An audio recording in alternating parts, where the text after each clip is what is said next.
t'as vu l'exposition à Toulouse-Inzine? Oui, je suis allée la voir à la fabrique là, juste derrière. Ouais, je viens d'y aller et c'était super. Oui, je l'ai vue, elle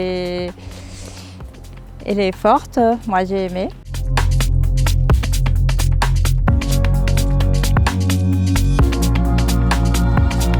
Toulouse-Inzine, c'est l'histoire de 5 étudiantes passionnées par l'art qui ont au départ créé un magazine servant à promouvoir les jeunes artistes émergents de la ville de Toulouse. Et en septembre 2025, les pages du magazine se sont envolées et se sont retrouvées exposées à la Fabrique, un lieu d'exposition en plein cœur de l'université Mirail.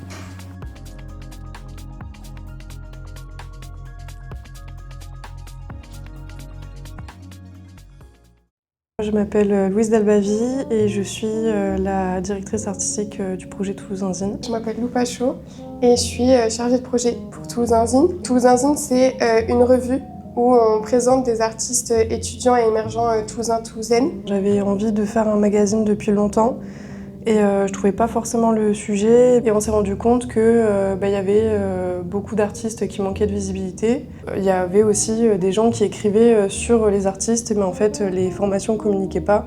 On trouvait ça dommage, on avait envie de créer un tremplin et on tenait beaucoup au format papier parce que ça sert d'archivage et de savoir ce qui s'est passé à un moment donné. Pour le choix des thèmes, donc le premier c'était à travers nos identités, le second amour et mystique et le troisième c'est utopie, dystopie, nos futurs imaginés. On se tient beaucoup au courant de l'actualité, de ce qui se fait dans le milieu de l'édition, mais plus largement dans le milieu de l'art. Utopie, dystopie, là on avait envie d'ancrer ça bien concrètement dans tout ce qui se passe en France et dans le monde de manière générale. Penser à un futur soit chaotique, soit merveilleux. C'est hyper intéressant, même sociologiquement, de voir ce qui se passe quand on propose nos thèmes. Le thème me parlait énormément et je me suis dit qu'avec mes photos, ça pourrait potentiellement coller. Ça m'a semblé vachement logique parce que c'est une œuvre, donc c'est une trilogie de photos qui s'appelle Sérénité et ça rend hommage à mes parents qui sont partis trop tôt malheureusement. Pour sélectionner les artistes, du coup, on fonctionne par appel à candidature. Donc pour chaque zine, on fait un thème et les artistes candidatent et nous après, en équipe, on fait une sélection. Le critère de sélection, je dirais que c'est faut rentrer dans le thème. Ouais. La diversité des médiums et des propositions, c'est-à-dire si on a deux propositions qui se ressemblent en quelque sorte, on va choisir nous ce qui nous paraît le plus concret, sur quoi on a envie d'écrire. Ce que je trouve chouette, c'est le fonctionnement par appel à projet. Je pense que ça peut être bien pour les étudiants en voyant ce genre d'expo et ce genre de travaux, de se dire « Ah bah moi aussi, je peux participer à un appel à projet, moi aussi je peux mettre en valeur mon travail » parce que c'est quelque chose que souvent les étudiants n'osent pas faire. C'est possible de participer à des choses, que c'est pas forcément compliqué, qu'il faut pas avoir une pratique digne des plus grands artistes contemporains. J'ai donné plusieurs photos qui, selon moi, rentraient dans le thème, etc. Et ensuite, elles m'ont envoyé un mail pour me dire que j'étais sélectionnée, donc j'étais trop contente, j'ai pleuré de joie, c'était trop bien.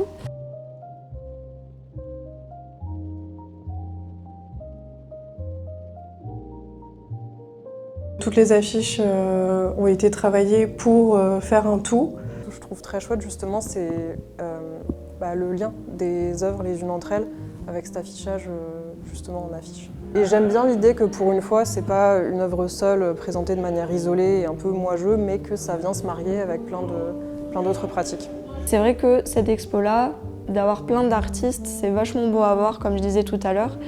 Et je trouve ça chouette parce qu'on s'est rencontrés, on a pu discuter de nos photos, de nos textes, etc. Et du coup, c'est vrai que ça fait une mosaïque d'artistes. Et je trouve ça assez beau comme concept de réunir plein de gens différents avec des talents différents au sein d'une même exposition. Je trouve ça vraiment beau comme concept. Je trouve que de les exposer déjà en grand comme ça, il y a déjà une possibilité de plus s'y intéresser pas sur le long terme, mais de s'y arrêter et de vraiment contempler, d'essayer de trouver des détails.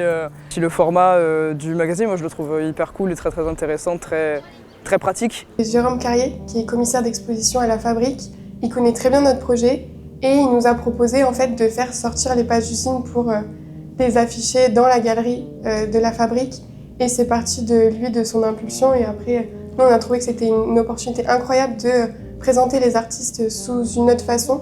Il y a aussi toute la question de l'espace, sachant que dans la fabrique, là où était notre exposition, c'était dans le couloir où il y a les distributions alimentaires le mardi soir, donc c'était un truc à envisager, comment protéger les affiches. Dans tous les cas, on voulait absolument pas mettre les œuvres originales des artistes parce que c'est des problèmes d'assurance et de contrats auxquels on n'a pas envie d'être exposé maintenant. Je dirais pour l'exposition, Louise elle s'est plus occupée de tout ce qui est visuel, donc faire les affiches de com, la scénographie. Moi, je me suis plus occupée du côté relation avec les artistes, donc les contacter pour leur parler de l'exposition, avoir leur accord, rédiger les textes de com et de la grande affiche et la médiation.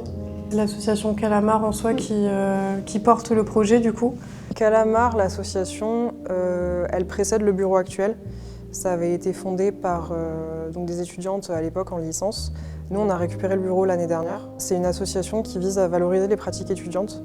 Souvent, on a beaucoup de gens qui viennent nous voir en disant « Ah, je veux pratiquer, je veux faire de l'art », mais nous, c'est pas tellement ce qu'on fait. Au final, on organise beaucoup d'événements, on organise des expos, on organise effectivement des ateliers. Mais c'est vrai qu'on est surtout une asso de gestion. Ce qui peut être bon à savoir, c'est que les associations à la fac peuvent bénéficier de financement de l'université, qui est en fait l'argent de la CEVEC. Donc quand les étudiants payent leur contribution étudiante, en fait ça sert à plein de choses. Il y a des distributions alimentaires, il y a des distributions de produits hygiéniques, toutes sortes de trucs, mais il y a aussi les associations qui en bénéficient. Et c'est comme ça en gros que ça revient à la communauté étudiante. Quand on demande des fonds à la FSDIE, en tout cas de l'UT2J, ça doit être un projet qui est pour les étudiants et étudiantes. Et en fait on ouvre notre projet aux artistes émergents et émergentes de Toulouse, pas que étudiants et étudiantes.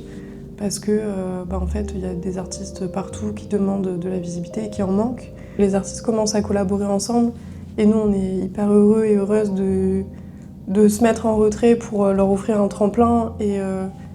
Et aussi, on espère que, vu qu'on galère en tant qu'étudiants et étudiantes, il y a aussi le milieu professionnel qui vienne un petit peu vers les artistes qu'on met en valeur, quoi. Donc ça, ce serait le top du top. Ouais. Et j'ai fait aussi des très belles rencontres, dont Valentin. Sa photo, elle est au bout là-bas. Et d'autres rencontres et des gens avec qui je vais travailler sur des projets photos, du coup. C'est des rencontres des gens du Zine. Je crois qu'il y avait des gens qui étaient dans le Zine, mais d'autres qui avaient postulé et qui n'ont pas été sélectionnés. Et le but, c'était de se rencontrer, de créer un réseau d'artistes sur Toulouse. J'ai l'impression que les artistes, surtout jeunes, ont peur parce que je pense qu'il n'y a pas assez de communication sur pas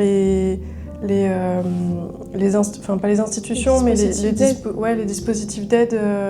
Là, on a encore appris, on ne spoile pas, mais qu'il y avait un dispositif dans une MJC qui permettait à des personnes de monter des projets avec du matériel et avec des espaces pour ça. Et en fait, je trouve que c'est un peu timide sur la communication de ce genre de dispositif et ça ralentit, ça freine beaucoup les artistes à shine, quoi. À briller un peu. Moi, j'ai l'impression, du coup, au plus je rentre dans le milieu de l'art, en général, au plus je vois des initiatives et je vois des projets et des structures qui se montent, des associations. Donc je trouve quand même qu'il y a quand même un gros pôle culturel et artistique à Toulouse. Mais il faut quand même être intégré dedans pour voir un peu la totalité. Je trouve qu'il y a en fait beaucoup de choses à Toulouse et souvent on ignore qu'il y a des structures qui existent. Et le tissu culturel est très riche, notamment avec la périphérie aussi. Je pense à Colomiers parce qu'il y a le pavillon blanc, il y a plein de choses qui sont en réalité assez accessibles. Il y a pas mal d'initiatives qui se montent aussi côté privé. Là, on avait rencontré une entreprise, pareil, une entreprise qui fait des cours de danse, des cours d'art urbain, des choses comme ça, mais en fait qui essaie de réinventer des modèles aussi pour perdurer. Parce que c'est vrai que les problématiques des lieux culturels aujourd'hui, c'est les baisses de financement. Et en fait, on s'est dit qu'on voulait faire quelque chose qui n'avait pas besoin de médiateur, donc que le public pouvait s'emparer. Du coup, on a créé un petit jeu de cartes avec 3 catégories, donc imaginaire, émotion et partage. Et derrière, il y a des questions pour regarder les œuvres différemment et réfléchir autour des œuvres. Et en fait, n'importe qui peut en regarder une comme jouer à tout le jeu. Donc c'est très libre et c'est très ouvert. Et même si une question ne plaît pas, on passe à la suivante. On a quand même un peu des retours parce qu'on a fait un petit livre d'or qu'on a posé sur la table à côté de la médiation. Il y a certaines personnes qui ont écrit qu'ils avaient bien aimé, etc. Donc c'est sympa Et en plus de le voir écrit sur du papier Ouais. aussi, c'est super sympa. Ça nous fait notre petit zine à nous, Ouais. de toutes les couleurs. Donc c'est vraiment cool que ce soit fait sur la fac. En plus dans un campus qui est ouvert, donc il y a des gens qui passent. En plus vu que la fabrique, c'est pas un bâtiment qui est que à la fac. Il y a des gens d'autres endroits qui peuvent y entrer pour voir l'expo et tomber sur des trucs qui peuvent les faire kiffer, quoi. Au niveau des initiatives artistiques étudiantes, j'essaye d'en voir le plus possible, même si y en a beaucoup donc je vois pas tout. En passant devant la fabrique, il y a toujours des petits trucs à regarder, soit des petits spectacles, soit des expos qui sont super sympas.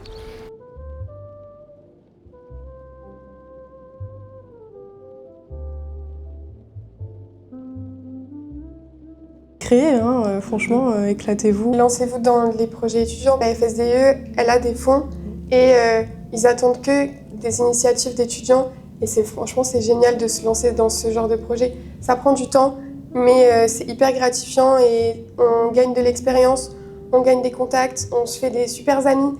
Et il y a la place pour tout type de projet, donc c'est génial. Et puis on est super bien accompagnés. Il faut le dire aussi qu'on est très bien accompagnés à la fac pour ça, quoi. On est écoutés, on est chouchoutés. C'est important parce qu'on voit toute la créativité des gens et des étudiants et il faut le mettre en valeur. C'est vraiment riche en messages. Celle-ci, l'autre que j'ai vue aussi.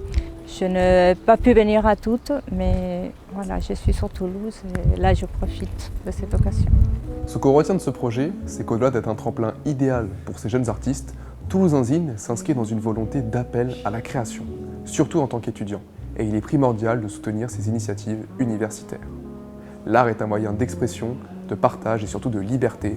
Alors n'oubliez pas, comme le dit Luminari, Croyez en vos rêves, parce que moi, il est en train de se réaliser. Je réalise en disant ces mots-là, mais vraiment croyez en vous. Et doutez pas de ce que vous partagez, parce que notamment dans l'art où c'est notre cœur qui parle, c'est hyper important d'être confiant, même si c'est dur, je sais.